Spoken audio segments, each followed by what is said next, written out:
दोस्तों, आज का ब्लॉग बहुत ही विशेष ऐतिहासिक भवन का है। आइए आपको लेकर चलते हैं भारत के उत्तर प्रदेश के प्रयागराज शहर में। इस शहर का महत्व धार्मिक एवं आध्यात्मिक ही नहीं बल्कि ऐतिहासिक भी है। ये देश के पहले प्रधानमंत्री जवाहरलाल नेहरू और पहली महिला प्रधानमंत्री इंदिरा गांधी का जन्म स्थल ही नहीं बल्कि ये वह भवन है जिसमें रहने वाले एक ही परिवार के 3 सदस्य देश के प्रधानमंत्री रहे। यह भवन ब्रिटिश राज के खिलाफ भारतीय स्वाधीनता आंदोलन का केंद्र था और देश की आज़ादी से पहले कांग्रेस मुख्यालय के रूप में रहा और उससे भी पहले राजनीतिक सरगर्मियों का केंद्र रहा। पंडित जवाहरलाल नेहरू ने 1928 में पहली बार यहीं पूर्ण स्वतंत्रता की घोषणा करने वाला भाषण लिखा। भारत छोड़ो आंदोलन का स्वरूप यहीं पर बना। यही नहीं, तमाम ऐतिहासिक फैसले या उनकी रूपरेखाएं यहीं पर बनी। नेहरू और इंदिरा गांधी के जीवन की कई महत्वपूर्ण घटनाएं यहां घटित हुई। स्वतंत्रता आंदोलन में इस स्थान का ऐतिहासिक महत्व रहा।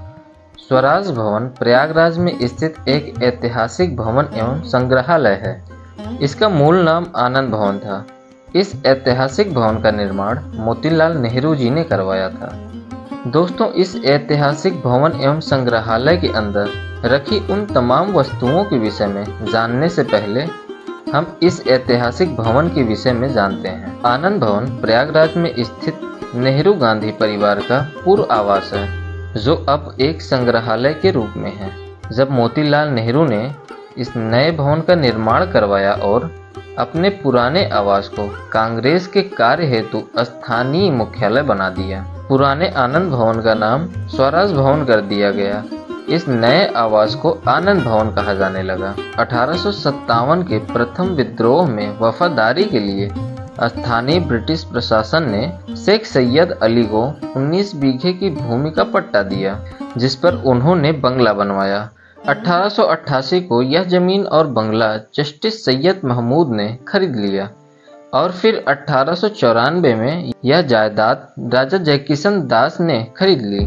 मोतीलाल नेहरू जी ने 7 अगस्त 1899 में 20,000 रुपए में 19 बीघे का बंगला राजा जयकिशन दास से खरीदा, जिस पर 1 मंजिल का विशाल भवन था। इससे पूर्व नेहरू परिवार एल्गिन रोड के बंगले में रहता था और इससे भी पहले प्रयागराज शहर के पुराने मोहल्ले मीरगंज में यह परिवार रहता था। 14 नवंबर 1889 को मीरगंज स्थित कमान में जवाहरलाल नेहरू जी का जन्म हुआ। नेहरू जी जब 10 वर्ष के थे तब आनंद भवन खरीदा गया और पूरा परिवार यहां आ गया, यानी आनंद भवन में। शहर के पुराने नक्शे में अब मीरगंज का वह मकान नहीं बचा, क्योंकि 1931 में सफाई अभियान के तहत नगर पालिका ने उसे गिरा दिया था। मोतीलाल जी ने आनंद भवन में और निर्माण कराया। आनंद भवन 1930 में स्वराज भवन बना दिया गया और नेहरू परिवार नए भवन यानी आनंद भवन में आ गया। अब स्वराज भवन कांग्रेस का घोषित दफ्तर बन गया। स्वतंत्रता आंदोलन 1942 के आंदोलन में ब्रिटिश सरकार ने स्वराज भवन को जब्त कर लिया और वह देश आजाद होने के बाद ही मुक्त हो सका। 1948 में कांग्रेस का मुख्यालय इलाहाबाद से दिल्ली चला गया। आज़ादी के बाद पंडित नेहरू जी ने स्वराज भवन में अनाथ बच्चों का भवन बना दिया और अन्य सांस्कृतिक कार्यों के लिए न्यास बना दिया। इंदिरा गांधी का जन्म भी आनंद भवन में ही हुआ था। विरासत में बचा आनंद भवन इंदिरा गांधी ने भी प्रधानमंत्री बनने के बाद 1 नवंबर 1970 को जवाहरलाल नेहरू स्मारक निधि को सौंप दिया। 1971 में आनंद भवन को स्मारक संग्रहालय के रूप में दर्शकों के लिए खोल दिया गया। दोस्तों, आइए आपको अंदर रखी वस्तुओं को दिखाते हैं। दोस्तों, जैसे ही हम अंदर प्रवेश करते हैं तो एक बोर्ड दिखता है। इस बोर्ड में क्या लिखा है? इस भवन में नेहरू परिवार की स्मृतियां सर्वदा उसी प्रकार समाविष्ट हैं जिस प्रकार लोगों के हृदय में जिनकी उन्होंने सेवा की है।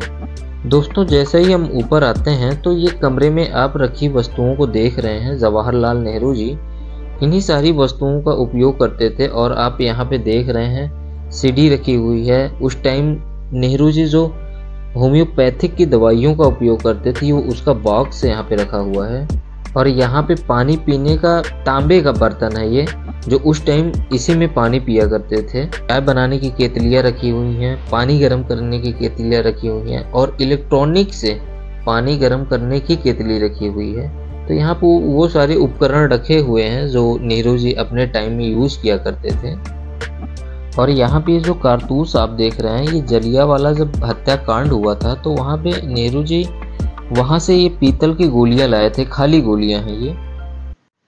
और आप लोग देख रहे हैं यहाँ पे नेहरू जी का चरखा रखा हुआ है और यहाँ पे नेहरू जी इंदिरा गांधी जी को जो पत्र लिखे थे वो पत्र यहाँ पे रखे हुए हैं।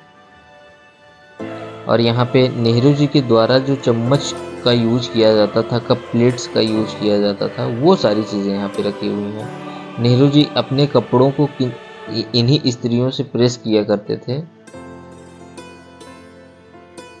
और यहाँ पे नेहरू जी के कुछ बर्तन रखे हुए जिसमें वो खाया करते थे, वो ये प्यालियाँ रखी हुई हैं। और यहाँ पे होम्योपैथिक बैग रखा हुआ है। और आप यहाँ देख रहे हैं जवाहरलाल नेहरू द्वारा लिखी गई जो पुस्तकें हैं वो पुस्तकें रखी हैं यहाँ पे। दोस्तों यहाँ पे जो आप ये मशीन देख रहे हैं, ये वह मशीन है जो आज के समय में हम लोग इसको प्रिंटिंग मशीन बोलते हैं। उसी टाइम अंग्रेज़ों के खिलाफ जो भी पत्र लिखे जाते थे, जो भी प्रचार के पत्र होते थे, इसी मशीन से छापे जाते थे।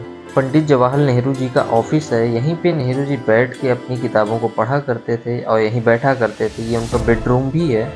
यहाँ पे आप बिस्तर देख रहे हैं, बेड लगा हुआ है और साइड में कालीन बिछी हुई है, इसके पीछे लाइट लगी हुई है।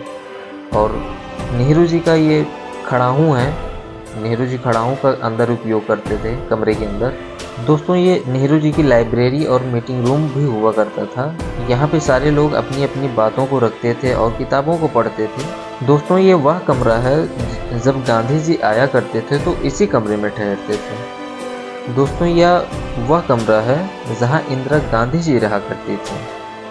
और आप यहाँ पे देख रहे हैं सामने ही टेबल लगी हुई है, चेयर है, यहाँ पे इंदिरा गांधी जी बैठ के पढ़ा करती थी अपनी। और यहाँ साइड में किताबें रखी हुई हैं और वो बॉक्स रखा हुआ है। तो उनके जीवन में जितनी भी चीज़ें उन्होंने उपयोग की हैं, जो भी चीज़ें रही हैं, वो सारी चीज़ें यहाँ पे वैसी की वैसी ही रखी हुई हैं। और ये साइड में उनका बिस्तर है और यहाँ टेबल लगा हुआ है, लाइट्स हैं, जग है। दोस्तों ये वह जगह है जहाँ पे नेहरू जी कार्य किया करते थे। अब जो भी मीटिंग्स वगैरह या जो भी किया करते रहे होंगे यहाँ पे। दोस्तों ये नेहरू जी का किचन हुआ करता था उस टाइम का, रसोई घर। और यहाँ पे ही बगल में ही आप देख रहे हैं, यहाँ पे डाइनिंग टेबल था, यहाँ सभी लोग मिलके खाना खाते थे। और स्वरूप रानी जी यहीं पे रहा करती थी। आप लोग देख रहे हैं यहाँ पे सामने बेड लगा रखा हुआ है और यहाँ एक बॉक्स रखा हुआ है। दोस्तों जैसे ही हम स्वराज भवन में अंदर प्रवेश करते हैं तो यहाँ पे एक तांगा रखा हुआ है, जो कि उस टाइम इस तांगे का उपयोग किया जाता था। यही तांगा था जिसमें लोग गांधी परिवार घूमता था।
वीडियो अच्छी लगी होगी। वीडियो अच्छी लगी है तो लाइक करें, सब्सक्राइब करें और वीडियो को शेयर करें। मिलते हैं अगले वीडियो में। नमस्कार।